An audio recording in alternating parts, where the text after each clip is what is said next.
আসসালামু আলাইকুম। এখানে তিনতলার কাজ শুরু করলাম।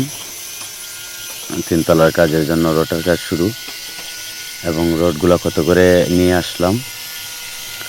অবশ্যই আপনারা যদি ধৈর্য সহকারে ভিডিও দেখেন তাহলে অবশ্যই আপনাদের ধারণা হবে এবং তিনতলার ক্ষেত্রে আপনি কি রড আপনি আপনার বিল্ডিংয়ের মধ্যে লাগাইতে পারেন এবং আমরা এখানে তিনতলার ক্ষেত্রে কতটুকু বেজ এবং কি পিলারের সাইজ, যে কলমগুলো আছে কলমের সাইজগুলো কত করে দিতে হবে সম্পূর্ণ জানতে পারবেন আপনি ভিডিওর মাধ্যমে। ধৈর্য সহকারে ভিডিওটা দেখেন। এইখানে দেখেন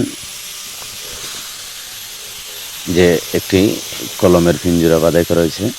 আপনারা দেখেন এখানে কলমটি হবে 10-12 এবং 3 সাইজের কলম আছে, যেমন 10-15, 10-12, 10-10। এখানে প্রায় 19টি কলম দিয়ে প্রায় 2200 স্কোয়ারের মতো একটি কাজ করা হবে এবং সম্পূর্ণ রডগুলোই কিন্তু আপনার 16 মিলি দেওয়া হয়েছে এবং চুরিগুলো কিন্তু 10 মিলি, অর্থাৎ 300টা যে রডগুলো আছে এগুলা। তো সচরাচর অনেকেই কম খরচের মধ্যে করতে চান। আসলে খরচটা কিভাবে কমাবেন? আপনার যতটুকু মালামাল লাগবে এতটুকুই লাগাইতে হবে। কেউ বেশি লাগায় এবং কেউ কম লাগায়, এটা আপনার বাজেটের উপরেও নির্ভর করে। এখানে দেখেন আমরা যে চুরিগুলা বানাইছি, যে হুকগুলা দিছি, এগুলা 135 ডিগ্রি অ্যাঙ্গেলে কিন্তু এই চুরিগুলা লাগানো হয়েছে। দেখছেন, যদি 90 অ্যাঙ্গেলে আপনি চুরিগুলা দেন তাহলে কিন্তু হবে না। চুরিগুলার হুক কিন্তু 135 অ্যাঙ্গেলে থাকতে হবে। অর্থাৎ যারা কাজ করেন তাদের ধারণা আছে, অবশ্যই এই কাজটা বুঝবেন। তো মূলত দেখেন এখানে আমরা যে কাজটা বেজের যে রডগুলা নিলাম, এখানে 5 ফিট বাই 5 ফিট বেজ হবে এবং 6 ফিট বাই 6 ফিট বেজ হবে। তিনতলার ক্ষেত্রে অবশ্যই আপনারা 16 মিলি রড ইউজ করতে হবে। এখানে দেখেন বেজগুলা কিন্তু হুক দেওয়া হয়েছে এবং যে মাটাম আছে এগুলা কিন্তু দেওয়া হয়েছে। আর এই যে রডের যে ইয়াটা আছে, সেকশনটা আছে, যদি আপনি কম লাগান তাহলে লাগান, সমস্যা নাই, কিন্তু বেশি একটা কম লাগাতে পারবেন না।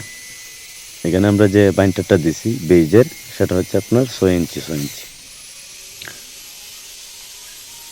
6 ইঞ্চি 6 ইঞ্চি যদি আপনি বেজের বাইন্ডার দেন তাহলে হবে, কোনো সমস্যা নাই। তো এখানে যে রডগুলা আনা হয়েছে সম্পূর্ণই কিন্তু আপনারা দেখতে পাচ্ছেন বেজের যে সিস্টেমটা, দেখেন বেজ কিন্তু সিসি ডালাই দিয়ে দেওয়া হয়েছে এবং পরবর্তীতে সিসি ডালার উপরে কিন্তু বেজ ডালাই হবে। এটা হচ্ছে এই বিল্ডিংয়ের ড্রয়িং। তো এইখানে 16 মিলি রড দিয়ে যদি করেন, মাটিও খুব ভালো, তাহলে এক্ষেত্রে আপনার কোনো সমস্যা হবে না। এখানে সম্পূর্ণ বেজ কাটা হয়ে গেছে কমপ্লিট এবং সিসি ডালাই অবশ্যই দিয়ে দিতে হবে।